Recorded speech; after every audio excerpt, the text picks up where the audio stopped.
Assalamualaikum warahmatullahi wabarakatuh. Kisah Algojo hukuman pancung saat eksekusi wanita dan teman sendiri. Meski sudah ratusan kali melakukan eksekusi pemancungan, Abdallah Al-Bishi tak dapat melupakan pengalamannya melihat eksekusi hukuman pancung. Bagaimana kisah selanjutnya? Untuk mendukung channel ini, yang belum subscribe terlebih dahulu, like, komen positif, dan juga share.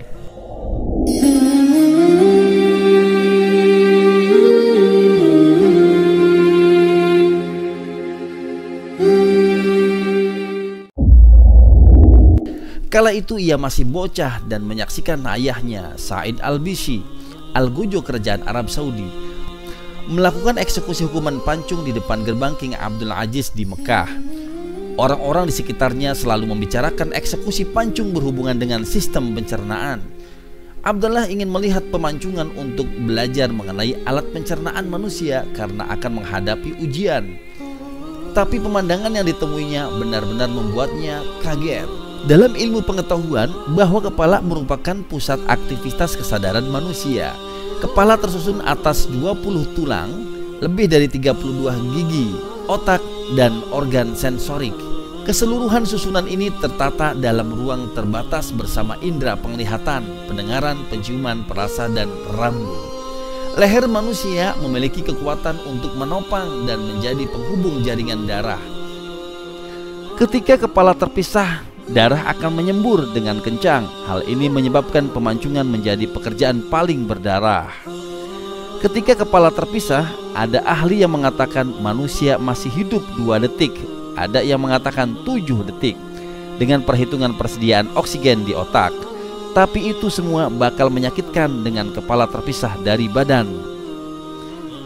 Pengalaman melihat pemenggalan itu tak membuat Abdallah kapok. Saat dewasa, ia justru meneruskan pekerjaan sebagai algojo kerajaan setelah ayahnya berpulang pada tahun 1991. Hari pertama bekerja, ia mengayunkan pedang ayahnya yang dinamai Sultan untuk memancung 3 terpidana mati. Abdallah hanya merasa canggung sebentar ketika hendak melakukan tugasnya.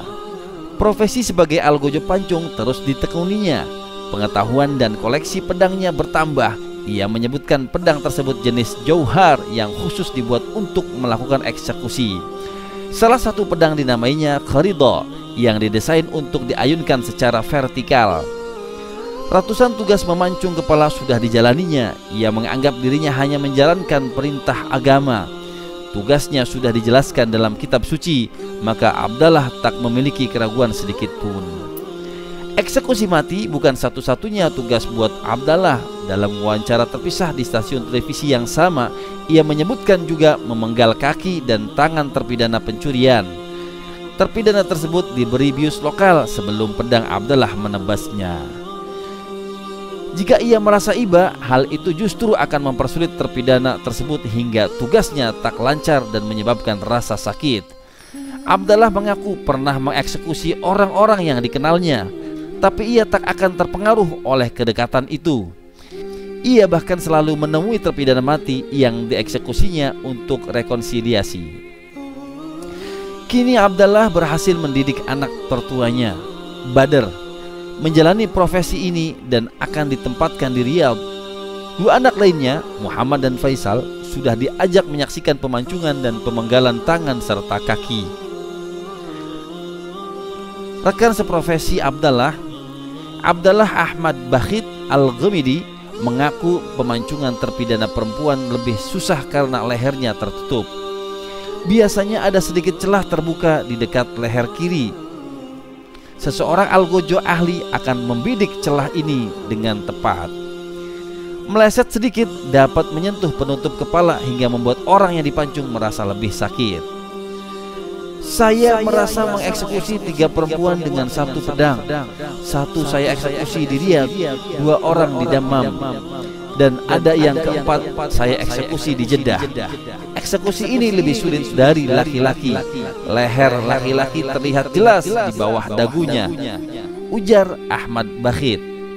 Seluruh eksekusi ini tak mempengaruhi kehidupan pribadi Ahmad Bakhit. Seusai eksekusi, ia tetap bergaul dan bercengkrama dengan keluarga secara normal.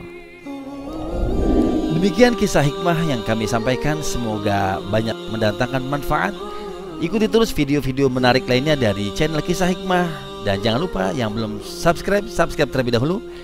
Like, komen positif, dan share. Terima kasih. Wassalamualaikum warahmatullahi wabarakatuh.